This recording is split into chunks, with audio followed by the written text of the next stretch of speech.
The laughter started before I even finished showing them the photos. My brother Nathan held up his phone, displaying the picture of my newly purchased mountain cabin, and snorted. "Seriously, Dorian? This is what you spent your life savings on?" The entire family erupted around my dining table. My parents exchanged that look, the one that said their 34-year-old son had finally lost his mind completely. My mother shook her head sadly. "Honey, that's not a house. That's a shack in the woods." More laughter filled the room. My sister-in-law Rebecca covered her mouth, trying to hide her giggles. Even my teenage niece Emma rolled her eyes dramatically. "Uncle Dorian bought a haunted house," she whispered loudly to her younger brother. I felt my face burning with embarrassment as they passed my phone around like evidence of my stupidity. This was supposed to be a celebration dinner. I'd invited everyone to share my excitement about buying my dream mountain retreat in Colorado. Instead, I was being roasted alive by my own family. Nathan leaned back in his chair, grinning wickedly. "Well, at least when you go broke, we'll know exactly where to find you, living in that money pit." The humiliation got worse as dinner continued. Nathan pulled out his laptop and started showing everyone the real estate listing I'd sent him weeks ago. "Look at this kitchen," he announced, pointing at the dated cabinets and old appliances. "It's like stepping into 1975. Rebecca gasped dramatically at the bathroom photos. "Is that pink tile? Oh my goodness, Dorian, what were you thinking?" My father, usually the voice of reason, shook his head disappointedly. "Son, I know you're passionate about this project, but you've thrown away your financial security for what? A fixer-upper that needs more money than it's worth." My mother nodded sadly. "We raised you to be smarter with money than this." The worst part was watching them scroll through every single photo, finding new things to mock. The slanted front porch that looks ready to collapse. The overgrown yard that probably has bears living in it. The stone fireplace that belongs in a horror movie. Each comment felt like a knife twisting deeper into my pride. I sat there, forcing myself to smile and nod, while inside I was dying. These were the people who were supposed to support my dreams, not destroy them with their laughter. The weekend was supposed to end after my cousin's wedding on Sunday. Nathan, Rebecca, and their 2 kids had flown in from California. My parents drove down from Denver. Everyone stayed at my downtown apartment, cramped but manageable for 3 days. The wedding was beautiful. Everyone had fun, and I thought Monday morning would bring blessed peace as they all headed home. But Monday breakfast arrived with an unwelcome surprise. Nobody was packing. Instead, Nathan was on his laptop, canceling meetings. "We've decided to extend our visit," my mother announced cheerfully, pouring herself a 3rd cup of coffee. "Your father can work remotely for a few weeks, and the kids don't start school until September." My stomach dropped. "A few weeks?" I asked weakly. Rebecca smiled brightly. "The kids absolutely love spending time with their Uncle Dorian. And honestly, we could use a real family vacation. When's the last time we all spent quality time together like this?" Emma and her little brother Tyler cheered from the couch, already making themselves more comfortable than I was in my own living room. I wanted to scream no, but how could I? I lived alone in a 3-bedroom apartment. They'd think I was selfish for wanting them to leave. So I smiled and nodded, already dreading what was coming. Within days, my apartment transformed into their permanent residence. Nathan commandeered my home office, setting up his entire workstation and taking important calls behind my closed door. My carefully organized space became his personal headquarters, complete with his papers scattered across my desk and his coffee rings staining my furniture. The kids took over my living room completely. Tyler's toy cars covered every surface, while Emma claimed the couch as her personal bedroom, leaving pillows and blankets everywhere. My quiet morning routine vanished as they banged on my bedroom door at 6 a.m., demanding breakfast and entertainment. My parents settled into the guest room like permanent residents, their belongings filling my closets and their medications lining my bathroom counter. Suddenly, I was buying groceries for 6 people instead of 1. My monthly food budget exploded as they requested specific brands, organic produce, and specialty items for the kids. The worst part was how they acted like I was the host of a free resort. "Dorian, we're running low on towels. The Wi-Fi is too slow for streaming. Could you pick up more of those chicken nuggets the kids like?" Every request came with a smile, as if I should be grateful to serve them. My own needs became invisible in my own home. The breaking point came during week 5. My credit card was nearly maxed out from feeding and entertaining 6 people. My savings account was shrinking rapidly. I'd been dropping subtle hints about them leaving, but every suggestion was met with new excuses. Nathan's remote work was going so well from here. The kids were having such an amazing summer. My parents had reconnected with old friends in the area. That Tuesday evening, everything changed. I was in my bedroom, trying to work on my laptop since I couldn't access my office, when I heard Nathan on the phone with his buddy from California. I pressed my ear to the wall and listened to every word. "Dude, you should see this setup," Nathan laughed. "Dorian's place is perfect. 3 bedrooms, fully stocked kitchen, and the best part? It's completely free. He even pays for groceries and entertainment. We might stay through September at this rate. Why pay rent when your little brother's dumb enough to house you for free?" Something inside me snapped. They weren't guests anymore. They were parasites, and they had absolutely no intention of leaving. That betrayal ignited something dark and calculating in my mind. If they wanted to play games, I'd show them how it's done. The next morning, I started my revenge plan. I made sure to take a loud phone call right in the kitchen where everyone could hear me. "Yes, that's correct," I said to my dial tone. "The mountain cabin is ready for vacation rentals starting next week." The professional photos turned out amazing. I paused dramatically, watching my family's curious faces from the corner of my eye. 3 bookings already for August? That's fantastic. "Yes, I understand the rates for mountain properties are premium during the summer season." Nathan muted the TV. My mother stopped making coffee. Everyone was suddenly paying attention to my conversation. I continued my performance. $5,000 a month during peak season? That's even better than I expected. This vacation rental business is going to be incredible. When I hung up, the room was dead silent. Finally, my father spoke up. "What was that about a vacation rental?" I feigned surprise, as if I'd forgotten they were listening. "Oh, just my mountain cabin business. Remember that money pit you all laughed at? Well, it turns out beachfront property commands premium rates."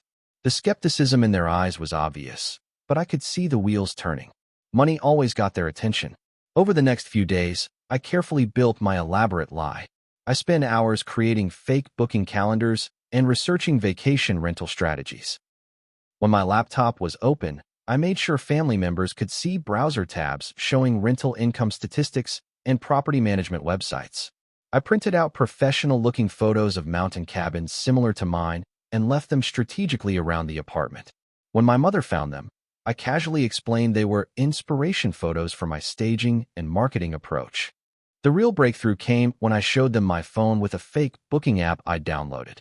"Look at this," I said excitedly, displaying a calendar that appeared almost fully booked through September. "I can barely keep up with the demand. People are booking months in advance." Nathan's expression shifted from skepticism to genuine surprise. "Wait, you're actually making money from that place?" I shrugged modestly. "The rental management company says mountain properties like mine are gold mines during ski season too. Year-round income potential."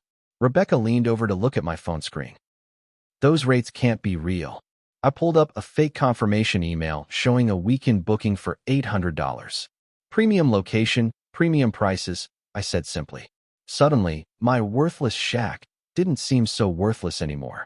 With their interest thoroughly captured, I moved to phase 2 of my plan. During breakfast 1 week later, I made my calculated announcement. "I've been thinking about something," I said, buttering my toast casually. "Since the cabin rental business is exceeding all expectations, I'm considering converting this apartment into a corporate rental property too." 5 pairs of eyes stared at me in shock. I continued eating, letting the implications sink in. "This neighborhood is perfect for business travelers. I could charge triple my mortgage for 3-month minimum stays." My mother found her voice first. "But where would you live?" I smiled innocently. "I'd stay at the cabin between bookings. When it's rented, I could do short-term rentals in other cities. Digital nomad lifestyle, you know? The rental income from both properties would let me travel anywhere." Nathan put down his coffee cup hard. "When are you planning to do this?" His voice had an edge of panic that made my heart sing with satisfaction. "Actually," I said, standing up to rinse my plate, "I've already been researching corporate rental companies. One firm specializes in executive housing, and they're very interested. They want to see the apartment next week for a potential September through December contract." The silence that followed was beautiful. The change in atmosphere was immediate and dramatic.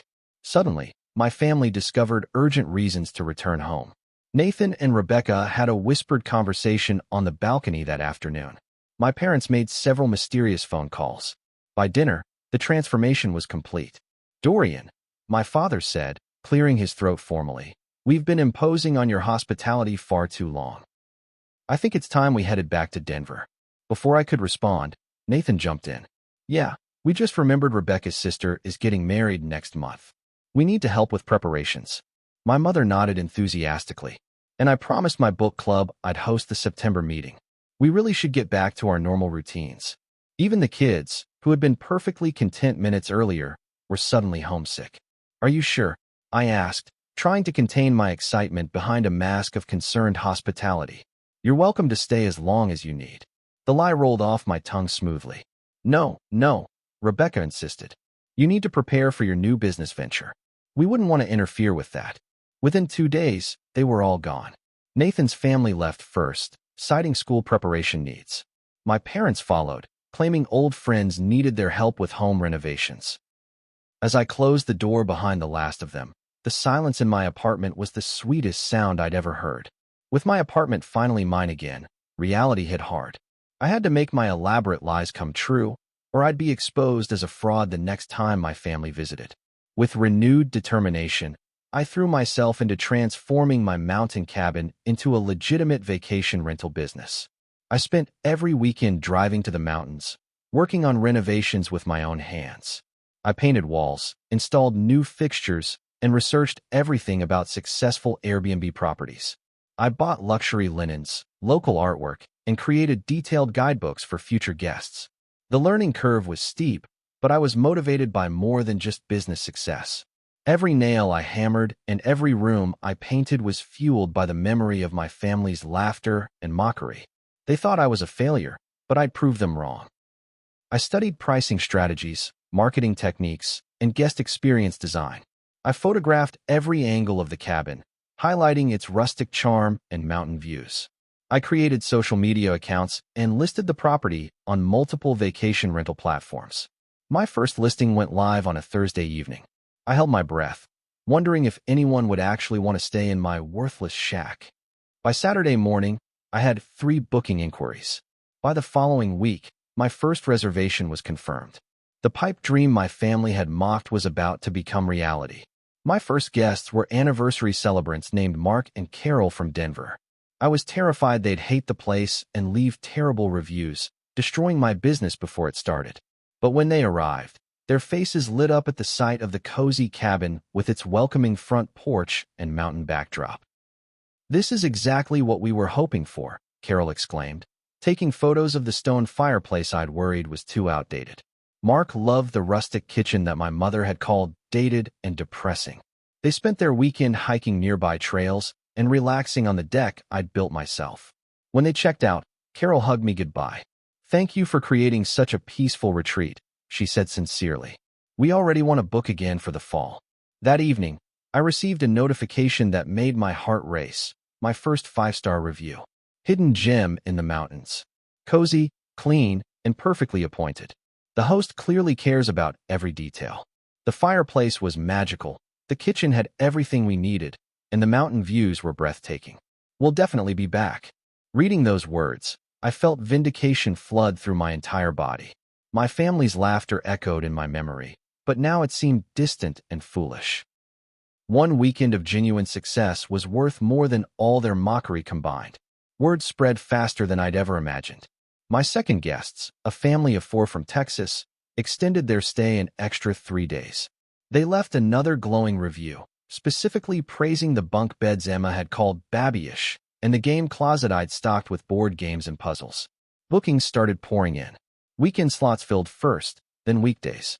I raised my rates and still had more demand than availability.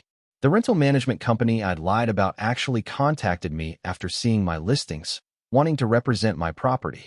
By month 3, my calendar was genuinely full through the next season. The income exceeded my IT job salary, and property values in the area had risen significantly. My initial investment was already showing impressive returns. The cabin that was supposed to bankrupt me was now worth 40% more than I'd paid. The money pit was generating enough profit for me to consider buying additional properties. Every payment notification felt like a small victory against everyone who doubted me. I started receiving messages from other property owners wanting advice on vacation rentals. Travel bloggers reached out for features. My success was becoming undeniable, measurable, and profitable. The dreams my family had trampled were flourishing beyond my wildest expectations. The call came on a Thursday evening in November.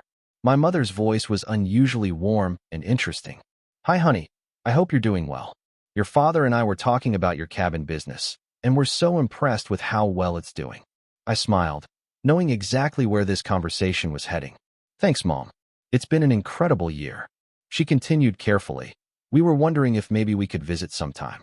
See the place for ourselves, you know? Maybe book a little getaway." My response was calculated and cool. "Of course, Mom. I'd be happy to have you as guests. The family discount is 10% off standard rates." The silence stretched uncomfortably long. "Discount?" she asked, her voice smaller now. I kept my tone professionally cheerful. "Business is business, Mom. Even the family pays for accommodations. That's how successful rental properties work." She laughed nervously, clearly unsure if I was joking. "Well, of course, we understand. What would the rates be for a weekend in December?" I quoted her my premium winter pricing without hesitation. Another long pause followed before she said she'd discuss it with your father and get back to you. She never mentioned the word free, and neither did I. 3 months later, the email arrived that made me laugh out loud. Nathan's name in my inbox was unexpected, but his message was priceless. "Hey Dorian, hope you're doing well. The kids haven't stopped talking about your mountain house since our visit. Rebecca and I were wondering if we could book it for a week this summer. Family vacation, you know." I read the email 3 times, savoring every word. The same brother who'd called my cabin a shack in the woods was now requesting to pay me to stay there. He'd attached no photos, made no jokes, and mentioned nothing about the property being worthless. Instead of responding personally, I sent him my standard booking link and rate sheet. No family discussion, no special treatment, just the same professional response every potential guest received. My summer rates were premium pricing, reflecting the property's popularity and demand. I included my standard policies: full payment required at booking, strict occupancy limits, check-in and check-out times, and additional fees for extra services. If Nathan wanted to stay at my money pit, he'd follow the same rules as every other paying customer. 2 days later, payment confirmation arrived in my account. Nathan had paid the full amount without complaint or negotiation. The transaction felt like the sweetest revenge possible. The day Nathan's family arrived, I greeted them at the cabin with my professional host demeanor. No hugs, no family chit-chat, just the standard guest tour I'd perfected over dozens of bookings. Rebecca's eyes widened as she saw the transformed interior, nothing like the dated photos they'd mocked months earlier. "Welcome to Mountain Vista Retreat," I said formally, handing Nathan the guest information packet. "Checkout is at 10 a.m. sharp on Sunday. Late departures incur additional half-day charges as outlined in your booking agreement." Emma and Tyler ran excitedly through the rooms, exclaiming over details that hadn't existed during their previous visit.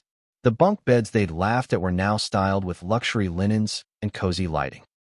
The game closet I'd added was packed with activities they immediately wanted to try. Nathan's face was unreadable as I continued the tour, pointing out amenities and explaining house rules. The coffee station includes premium local roasts, and the kitchen is fully stocked with essential cooking supplies. Please review the checkout checklist in your packet to ensure a smooth departure. When I handed him the door code and turned to leave, Nathan finally spoke. "Dorian, this place is incredible. You really made something special here." I nodded professionally. "Thank you. Enjoy your stay." That evening, I watched from my own cabin deck as Nathan's family explored the property I'd created. They used the fire pit I'd built, played games I'd selected, and cooked dinner with equipment I'd provided. Everything they'd mocked had become the foundation of their family vacation. The next morning, Nathan approached me hesitantly as I was checking the guest mailbox. "Look, I owe you an apology," he began awkwardly. "When you showed us those first photos, we thought—" He trailed off, unable to finish the sentence. "You thought I was an idiot," I completed calmly. "You thought I'd wasted my money on a worthless property." Nathan's face reddened, but he nodded. "Yeah, and we were completely wrong. This place is amazing, and clearly, you knew exactly what you were doing. I shrugged casually. Sometimes vision takes time to develop. Not everyone can see potential in the beginning. The conversation was uncomfortable for him, which made it perfect for me. He was experiencing the consequences of his earlier mockery, paid for with his own vacation money. The rest of their stay continued with Nathan treating me like a respected business owner rather than his little brother. The power dynamic had shifted completely, and we both knew it. Sunday checkout brought the moment I'd been waiting for since that humiliating dinner months earlier. Nathan's family loaded their car while I performed the standard departure inspection, checking for damages and ensuring the property was guest-ready for the next booking arriving that afternoon. "Everything looks perfect," I announced, completing my checklist. "Your security deposit will be refunded within 3 business days." Nathan handed me the keys with an expression I'd never seen before, respect mixed with embarrassment. As they drove away, Rebecca rolled down her window for final words. "Thank you for a wonderful stay. We'll definitely book again next year." Emma waved enthusiastically, already planning their return visit to the place she'd once called Uncle Dorian's haunted house. Standing alone in the driveway, watching my brother's car disappear down the mountain road, I felt complete vindication. They'd paid me over $3,000 to stay in the very property they'd mocked. My success had transformed their mockery into admiration, their laughter into payment. The cycle was complete, from humiliation to determination to success to revenge. But the sweetest part wasn't their money. It was their recognition that I'd been right all along. Over the following months, my success continued expanding beyond the original cabin. Property values in the area kept rising, making my investment even more profitable. I purchased a second mountain property and began developing it using lessons learned from my first success. My rental business became the family success story everyone wanted to claim. My parents started bragging to friends about their entrepreneurial son who built a mountain empire. Nathan mentioned my luxury vacation rentals in conversations, carefully omitting that he'd initially mocked the entire venture. The irony wasn't lost on me. The same people who'd laughed at my dreams were now using my success to enhance their own social standing. They'd gone from mocking my vision to bragging about my achievements, completely rewriting history to make themselves look supportive. But I remembered everything. Every laugh, every dismissive comment, every moment they'd made me feel foolish for dreaming bigger than they could imagine. Their current pride in my success felt hollow compared to the loneliness I'd experienced during their mockery. Success had given me something more valuable than money. It had given me the power to set boundaries and demand the respect I'd always deserved. The ultimate test came during our next family holiday gathering. As we sat around the same dining table where they'd first mocked my cabin photos, the conversation inevitably turned to my business success. Nathan regaled everyone with stories from their summer vacation, describing the property in glowing terms. "The mountain views were incredible," he told my uncle, "and the amenities were better than most hotels we've stayed at. Dorian's really built something special up there." He spoke as if he'd always been supportive, as if the mockery had never happened. When my aunt asked about booking a stay for her family, Nathan enthusiastically recommended the experience. "It's definitely worth every penny," he said without irony. "The kids are already begging to go back next summer." I listened quietly, remembering this same table filled with laughter at my expense. The contrast was surreal. The same voices that had called my cabin worthless were now praising its luxury and value. They'd become my unpaid marketing team, selling my success to extended family and friends. But I also remembered who had supported my dreams from the beginning, myself, alone, and who had only joined the celebration after success was undeniable. As I looked around that holiday table, I realized my revenge was complete, but it had evolved into something deeper than I'd originally planned. I hadn't just proven my doubters wrong. I'd built a successful business that generated ongoing income and created positive experiences for hundreds of guests. My family now paid me to enjoy the very dreams they'd mocked. They'd gone from laughing at my vision to funding it with their vacation dollars. Every booking, every positive review, every repeat customer validated the dreams they'd tried to crush. But the real victory wasn't their money or their acknowledgement. It was the confidence I'd gained by trusting my own judgment despite their negativity. I'd learned that sometimes the people closest to you are the least capable of seeing your potential. Their mockery had become my motivation. Their laughter had become my fuel. Their doubt had become my determination. In trying to crush my dreams, they'd actually made them stronger and more resilient. Now, as I looked over my fully booked rental calendar, I understood that the best revenge isn't just proving people wrong. It's building something so successful that they have to pay to experience the very thing they said would fail. The pipe dream had become their vacation destination, and I was charging them premium rates for the privilege. 6 months later, I received another email that perfectly captured how completely the tables had turned. This time it was from my parents, requesting to book both of my mountain properties for a family reunion they were organizing. "We'd love to host the whole extended family at your beautiful mountain retreat," my mother wrote. "Could you give us a quote for both cabins for a long weekend in July? We're planning to invite about 16 family members, and everyone's so excited to see what you've built." I calculated the numbers: premium summer rates for both properties, maximum occupancy, holiday weekend pricing. The total was substantial enough to cover my mortgage payments for 3 months. I sent them the quote without any family discount, treating them like any other event organizer. They booked immediately, paying the full amount up front. The same parents who'd called my investment a money pit were now planning to showcase my properties to the entire family. They wanted to host their reunion at the place they'd once said would bankrupt me. The irony was beautiful. My success had become so undeniable that they wanted to claim it as their own family achievement. They'd gone from predicting my failure to celebrate my triumph, carefully forgetting their original reactions. The family reunion weekend arrived with perfect mountain weather.